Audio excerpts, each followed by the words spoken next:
No programa de hoje, você vai ver como foi a votação da Lei Orçamentária Municipal para o ano de 2015. Tem ainda os principais pronunciamentos no plenário. André Regis repercute discurso da presidente Dilma Rousseff. Michele Collins marca 66 anos da Sociedade Bíblica do Brasil. E a audiência pública que discutiu a situação das casas-abrigo na cidade. Agora, no TV Câmara do Recife.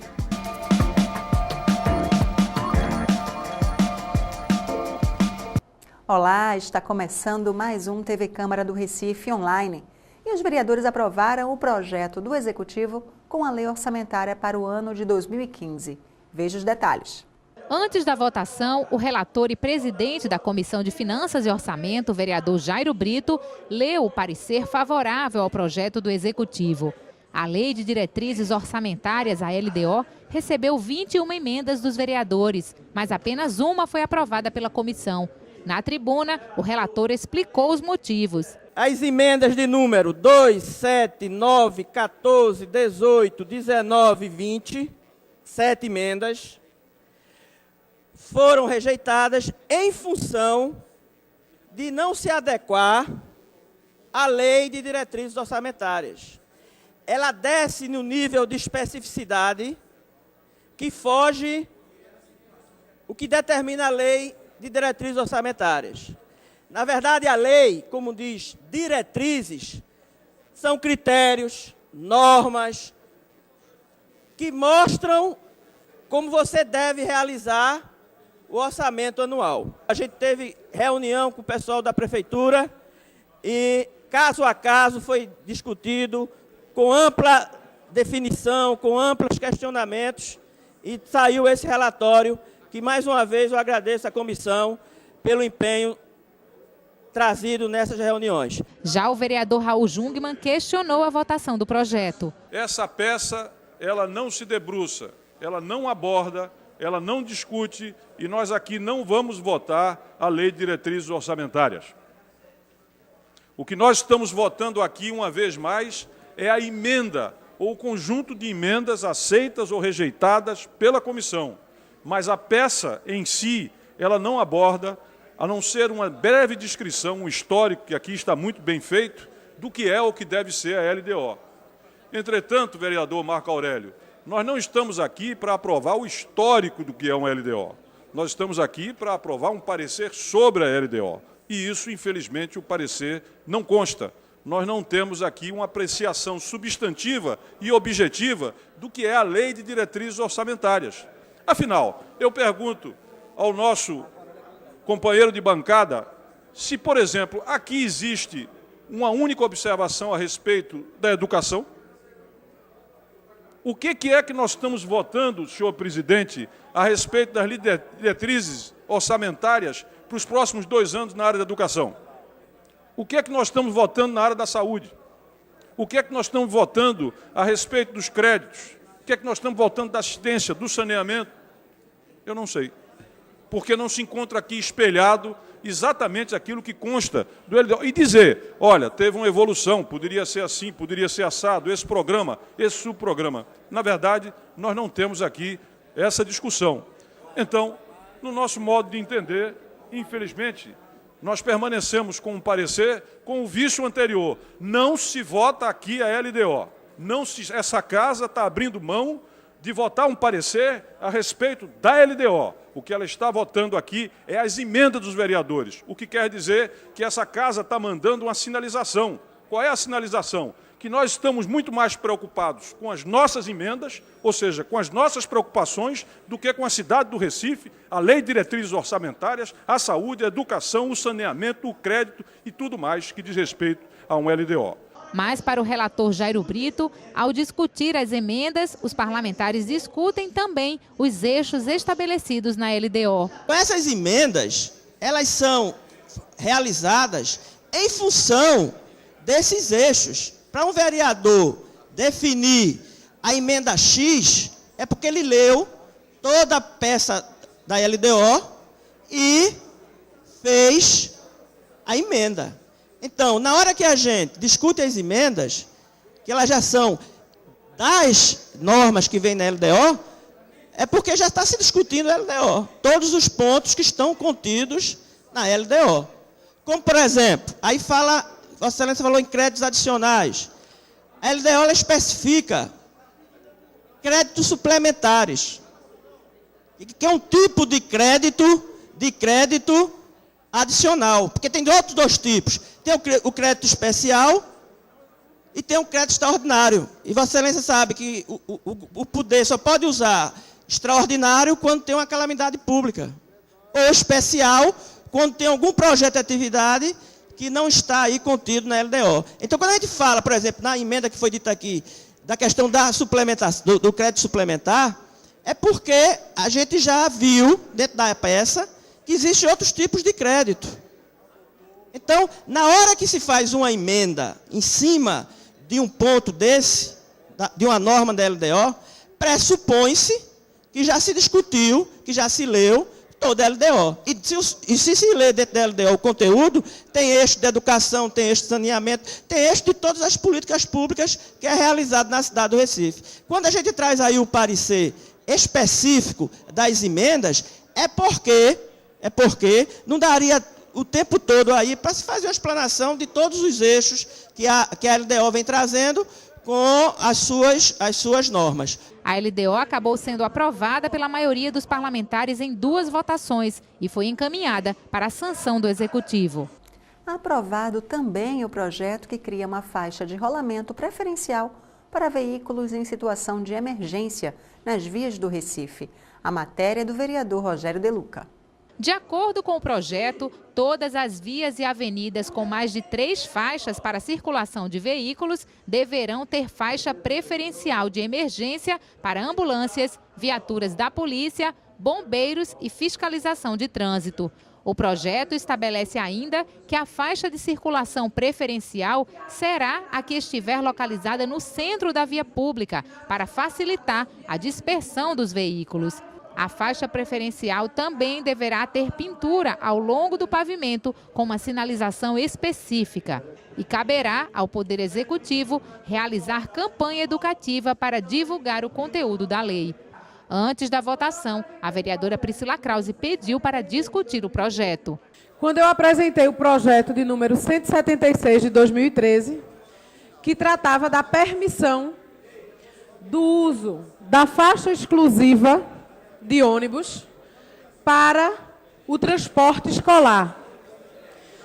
Trata-se de um projeto de lei que vai exatamente dentro da lógica de privilegiar o transporte coletivo, vereador Aerto Luna, e que ele foi todo trabalhado em conjunto entre a Comissão de Legislação desta Casa, esta vereadora e a Prefeitura, através da Secretaria de Mobilidade. E chegamos no modelo de projeto que era o que atendia o que demandava a categoria de transporte escolar e o que entendia como adequado a Prefeitura. E esse projeto foi aprovado por esta Casa, por unanimidade, com a parte de vários colegas. E esse projeto foi vetado pela Prefeitura. Inclusive, tem a solicitação por minha parte para que ele entraria hoje na pauta, mas nós resolvemos colocar na semana que vem esse veto para ser votado para não correr o risco de prejudicar a votação da LDO, vereador Eurico. Tendo em vista que a LDO tem um prazo específico de acordo com o que manda a legislação. Então, o que é que eu venho trazer aqui, vereador Gilberto Alves? Nós tivemos um projeto de lei que teve toda a discussão com o Executivo. Vossa Excelência, inclusive, se posicionou no momento que todos os vereadores ficaram confortáveis em votar esse projeto, sendo ele da base governista ou da oposição. E esse projeto foi vetado. E aí eu vou ser sincera, vereador Rogério.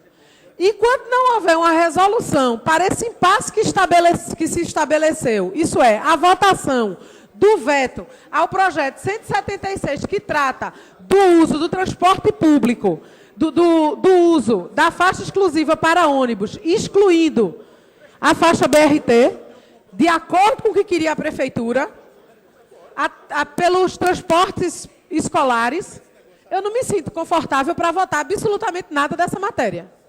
Para eu poder entender qual é a lógica que se estabelece na cidade do Recife em relação a isso. Porque se discute dentro de uma filosofia, dentro de uma lógica, se atende e a prefeitura veta, imagine quando não se tem essa discussão. O projeto do vereador Rogério de Luca recebeu parecer pela rejeição de 2 comissões, a de Legislação e Justiça e a de Transportes e Trânsito. Mas, em plenário, acabou sendo aprovado pela maioria dos parlamentares. A matéria será agora encaminhada para análise do Executivo. Eurico Freire alertou para o risco da falta de regulamentação para a circulação das motos cinquentinhas.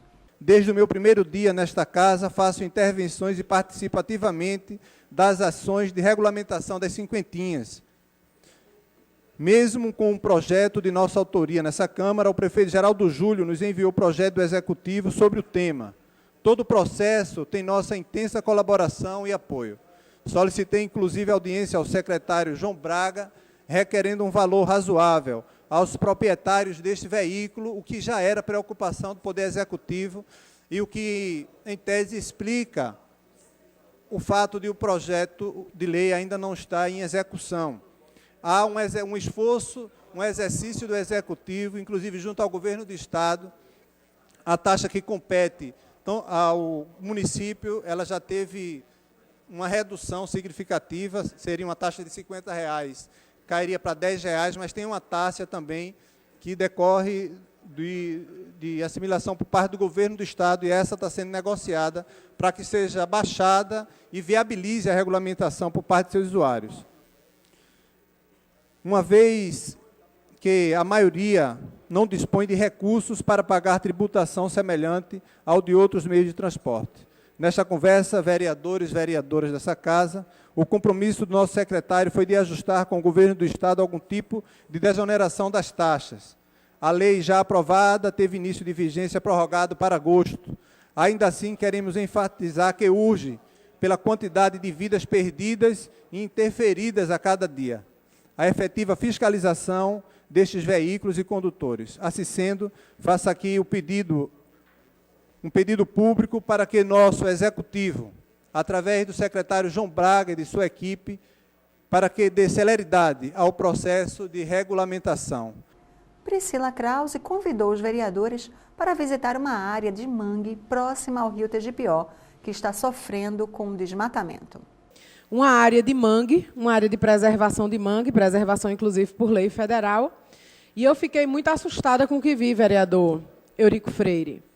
Um desmatamento deliberado, organizado em área de mangue, inclusive com alguns aterros avançados, vereador André Regis, áreas que eram densas e que você não conseguia enxergar o outro lado do bairro, hoje você já enxerga.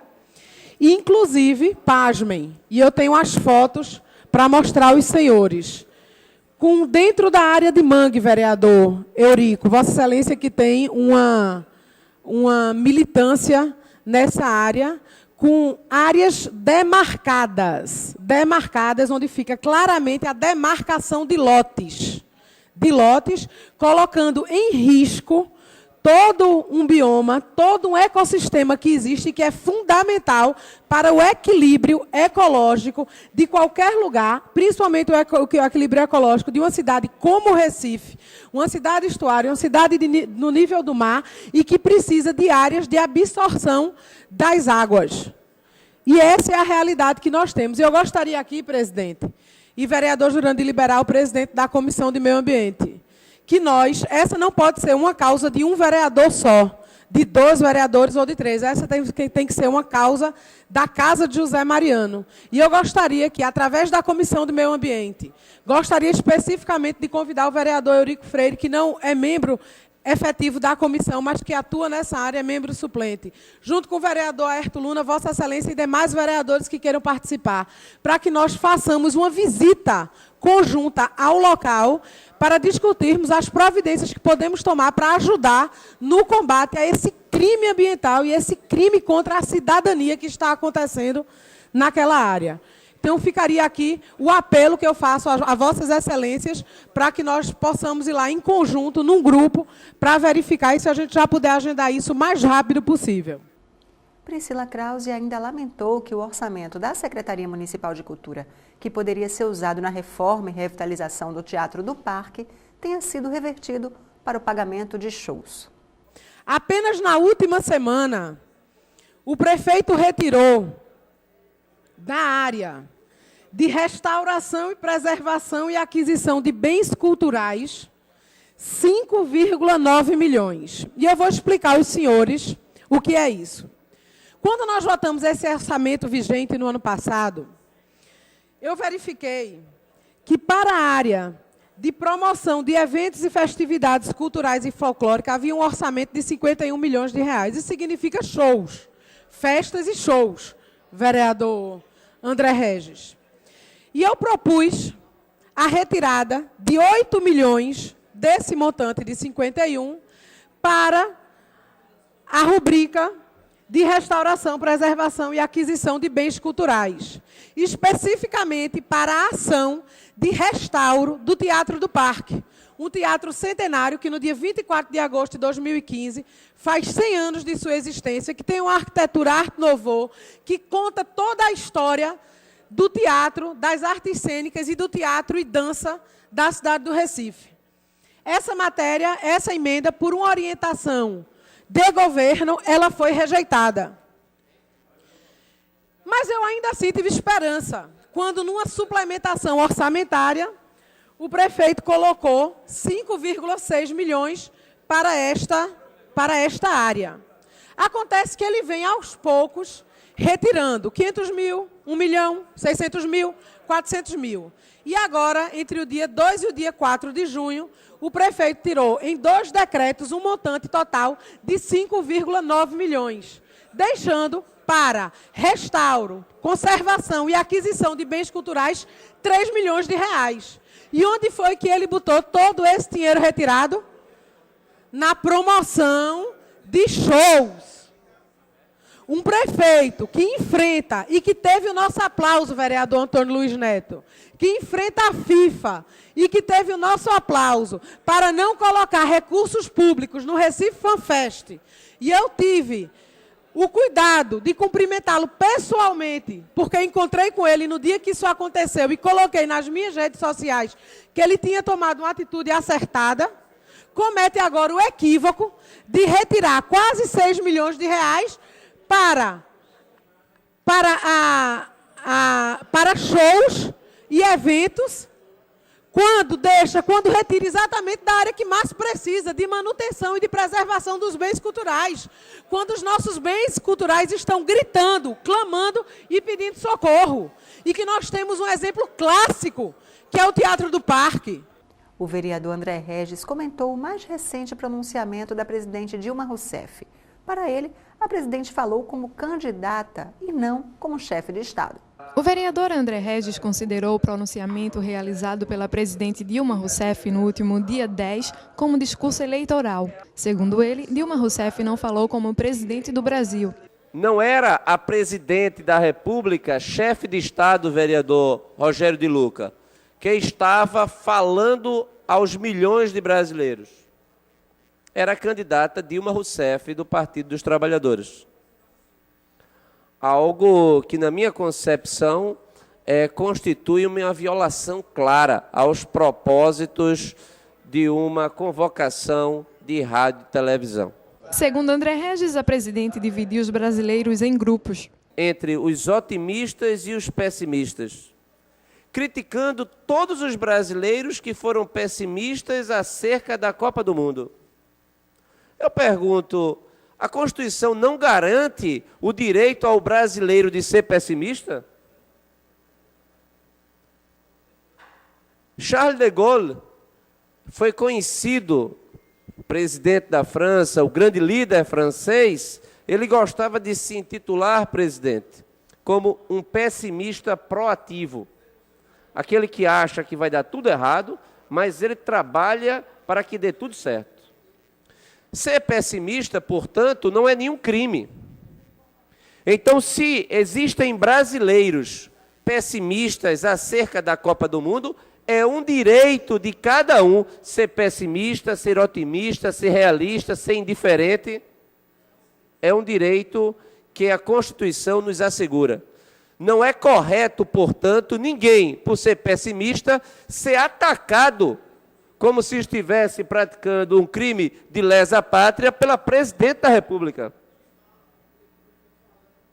É inadmissível o uso da cadeia de rádio e televisão para o propósito eleitoral. Constitui também uma violação grave às leis eleitorais. Para o vereador Raul Jugman, o discurso de Dilma Rousseff não foi democrático. Não foi um pronunciamento de um chefe de Estado democrático, mas de um chefe democrático autoritário e de um regime ditatorial. Dividir os brasileiros, presidente, entre bons e maus brasileiros, dividir os brasileiros a partir da sua crença, a partir do seu ponto de vista, colocá-lo contra a nacionalidade, discriminá-los, não é um posicionamento democrático. A Constituição garante a todos nós liberdade de opinião, de expressão, de credo, de ideologia, de religião, de escolhas, de orientação sexual, inclusive. Como é que a presidente da República vai dividir a nação entre bons e maus brasileiros, segundo o seu ponto de vista, que estão contra ou a favor aquilo que faz o governo? Aquilo me lembrava, presidente, o Brasil do amo e o deixo.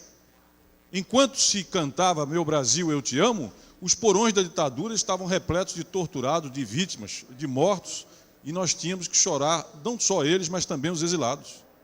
O pronunciamento de ontem, vereador, é um dos mais baixos em termos de oratória, em termos de posicionamento de um presidente da República. É absolutamente lamentável e nos faz recordar momentos que nós não imaginávamos ver hoje um presidente da República no exercício de funções e eleito democraticamente fazer o que fez ontem a presidente Dilma. Michele Collins parabenizou a Sociedade Bíblica do Brasil, que completou 66 anos. A Sociedade Bíblica do Brasil é uma organização beneficente sem fins lucrativos. No dia 10 de junho, ela completou 66 anos de fundação. A vereadora Michele Collins destacou a importância da instituição. A Sociedade Bíblica representa um importante meio de desenvolvimento, principalmente de atividades de tradução, pois, através da Sociedade Bíblica do Brasil, já houve a tradução da Bíblia para diversas línguas, para diversas nações que puderam ter alcance à palavra de Deus. E a produção e a distribuição dessa palavra de Deus, da Bíblia, em todo o território brasileiro. E é oportuno registrar que a nossa cidade tem sido contemplada com iniciativas da Sociedade Bíblica do Brasil. A exemplo do 2º seminário sobre dependência química que ocorreu no ano passado, no Seminário de Educação Cristã na Boa Vista, tendo produzido debate sobre dependência química e o papel da Bíblia no processo de recuperação e reintegração social de indivíduos que têm comprometimento com as drogas. Ressalta-se ainda o programa social, a Bíblia na Recuperação da Dependência Química, que é uma Bíblia exclusiva, feita especificamente com comentários bíblicos e uma linguagem voltada para as pessoas que têm problemas com drogas, no qual conta com o nosso irrestrito apoio, que tem o objetivo de contribuir na recuperação dos dependentes químicos e prevenir o uso de drogas. A iniciativa ainda conta com a parceria de organizações especializadas no tratamento terapêutico desse público. É importante registrar que a colaboração dessas organizações resultou na criação da CONTER, Comunidades Terapêuticas em Rede, da Sociedade Bíblica do Brasil, e que tem o propósito de estimular a troca de experiências e a utilização da Bíblia no processo de recuperação de dependentes químicos. A vereadora Michele Collins também falou sobre obras que não foram concluídas antes da Copa do Mundo. Ela pediu ações da prefeitura para deixar a cidade bonita para os turistas. Eu sei que a nossa cidade ela tem que estar sempre organizada, bela e limpa para todos os cidadãos recifenses. Porém, nós estamos vendo em alguns locais da cidade algumas obras que foram dado início que não foram concluídas. E aí, a exemplo ali do calçadão de Boa Viagem, que é um importante cartão postal da nossa cidade, aonde existem ali vários entulhos ali na Avenida Boa Viagem, várias pedras, tijolos, de obra que foi feita, e a gente passa ali e a gente percebe que a obra nem está sendo feita, está parada, e que está causando uma poluição visual muito grande na orla de Boa Viagem. Então, eu gostaria de trazer essa solicitação para que a Prefeitura pudesse, pelo menos, recolher aquele material, já que não está concluindo a obra, que não vai dar tempo de concluir, ou que terminasse. A gente sabe que não vai dar tempo de terminar esse período, mas que fosse feito algo emergencial, para que nesse período, onde a nossa cidade está sendo visitada por milhares de turistas, eles possam, pelo menos, tirar uma bela fotografia para levar de lembrança do Recife ali, na orla de Boa Viagem. Para o vereador Marco Aurélio, a cidade está pronta para receber os turistas. As metas que tinha que ser feito, o que tinha que ser feito para ser entregue para a Copa, a gente anda a cidade toda e vê a cidade toda recapeada. Eu me lembro que há um bom tempo atrás, a gente reclamava muito de buraco na cidade. E a gente anda hoje na cidade, não só nas vias principais, mas nas vias, inclusive, secundárias e terciárias, e nós vemos que a cidade está toda recapeada. Então, eu acho que a Prefeitura tem cumprido o seu papel, né? Nós temos um grande número de turistas. Ainda ontem, um bom número de mexicanos chegaram ao Recife e foram recebidos, onde foi apresentado para eles uma parte de nossa cultura, onde tinham lá companheiros lá dançando frevo, dançando maracatu.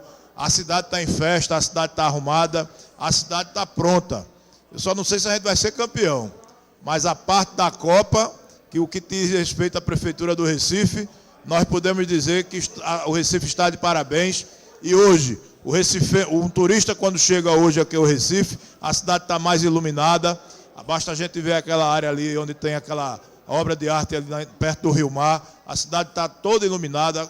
Está se mudando muitas lâmpadas, colocando a questão de LED, calçamento, recapeamento, mas eu acho que Vossa Excelência cumpre seu papel e a gente tem que estar sempre procurando pedir para que melhore mais. E aí eu especificamente me refiro a essa questão das pedras que foram colocadas. Eu vi agora, às 2h30 da tarde, estavam sendo colocadas essas pedras que Vossa Excelência se refere. Amanhã, bora dar uma olhadinha de novo e ver se terminaram o serviço. Michele Collins falou ainda sobre outro assunto. A vereadora lamentou a morte de um motociclista ao passar na estação do BRT, na Avenida Conde da Boa Vista. O senhor Marcelo Lúcio Marcelino da Silva, que passava de moto pela Avenida Conde da Boa Vista, e ele morreu porque caiu uma placa de vidro em cima desse rapaz. E essa morte repercutiu nacionalmente. E sabemos que foi um acidente que aconteceu, mas também sabemos que é algo que poderia ser evitado se já tivesse tudo concluído. Então, fica aqui também o nosso apelo, até porque a nossa cidade, ela necessita de ter, não só por causa da Copa, mas precisa ter a questão da mobilidade resolvida. Então, eu faço aqui um apelo para que sejam tomadas providências a fim de apressar a conclusão das obras ou de paralisar algumas, se for o caso, para que voltem a ser retornadas após o período da Copa, mas o ideal é que todas sejam concluídas para que a população do Recife possa usufruir, independente de Copa ou não. A população tem seu direito e a população merece o melhor. O vereador Luiz Eustáquio fez uma série de visitas às casas de acolhida no Recife. O que ele encontrou em cada uma delas foi apresentado durante uma audiência pública na Câmara. As casas de acolhimento do Recife recebem crianças, adolescentes e adultos em situação de rua, risco e vulnerabilidade social. A audiência pública promovida pelo vereador Luiz Eustáquio debateu a situação das casas que recebem crianças e adolescentes. A secretária de Desenvolvimento Social do Recife falou sobre o trabalho das unidades. Desde que iniciamos, a qualificação e a expansão da rede do serviço da assistência social. E dentro desse, as casas de acolhida institucional. A gente sabe que a casa de acolhida deve ser o último recurso. A gente tem que trabalhar no eixo primeiro da prevenção para que as crianças não cheguem, adolescente, a pessoa em risco e vulnerabilidade não chegue às casas. Então, o que eu vou apresentar hoje aqui na Câmara é um planejamento, um plano de reordenamento e expansão desse serviço de acolhida da rede institucional de acolhida do Recife. Durante a audiência pública, Ana Rita Suassuna apresentou a política da Prefeitura do Recife para reordenamento e requalificação das casas. O plano, ele contempla algumas ações estruturantes. Por exemplo, a gente fez uma seleção simplificada para ampliar a equipe de atendimento. Quando a gente chegou na Prefeitura, tinha uma equipe bastante reduzida para atender a equipe técnica. Nós contratamos 31 técnicos para poder melhorar e qualificar esse atendimento. Fizemos algumas parcerias, estamos fazendo arte-terapia, as crianças estão sendo atendidas com arte-terapia, tem artes educadores, tem todo um trabalho voltado para dentro das casas, melhorar e qualificar. Estamos com um plano de capacitação e formação continuada dos profissionais também. Então, todas essas ações, na parte de infraestrutura, temos um contrato de manutenção permanente das casas. Então, tudo isso você vai gerando um ambiente agradável e de qualidade. Estamos também conveniando com algumas instituições da rede privada, porque a gente sabe que o município só não dá conta. Então, a gente precisa realmente expandir essa rede. E estamos também contando com o apoio da sociedade civil. O Conselho Tutelar é demandante e também fiscalizador do programa de acolhimento. A principal preocupação é que as casas tenham estrutura familiar para receber as crianças e adolescentes. O Estatuto da Criança e do Adolescente, ele adota o princípio da convivência familiar e comunitária, mas também tem que garantir a proteção integral do Estado. E as casas de acolhida, elas são apenas uma parte de uma política muito ampla, que é a política familiar e institucional, em que tem que se garantir um serviço de qualidade, onde tem que se garantir profissionais bem remunerados, especializados no atendimento e que a gente possa cumprir os requisitos básicos do Estatuto da Criança e do Adolescente, que sofreram recente alteração com a Lei 12.010 de 2009, que é a Lei de Convivência Familiar e Comunitária. A psicóloga Sônia Carneiro, representante da Vara da Infância e Juventude, destacou a importância de investir nos profissionais que cuidam dos abrigados. A nossa preocupação é, de fato, de que haja uma qualificação no atendimento das crianças e adolescentes que vão às casas de acolhida. E essa qualificação passa pela mão de obra, pelos profissionais que estão lá atuando. Eles precisam também ser cuidados e valorizados naquilo que eles se propõem a fazer. O representante do Conselho Municipal de Defesa dos Direitos da Criança e do Adolescente, o CONDICA, defendeu a criação do Plano Municipal de Convivência Familiar e Comunitária. Esse plano é um trabalho coletivo, um debate entre a sociedade civil e os representantes do governo, para a gente construir um plano com diretrizes, metas responsáveis, que no prazo de 10 anos dê conta do atendimento da criança e adolescente e desse acolhimento em instituições familiar e comunitária para melhor atender as crianças e adolescentes do Recife. Então, um plano para 10 anos e que visa tratar tudo que foi previsto no ECA, a partir da revisão que foi feita pela Lei 12.010 de 2009 e com toda a nova dinâmica que a gente tem de atendimento a esse público. O vereador Luiz Eustáquio pediu atenção especial para as necessidades das casas de acolhimento.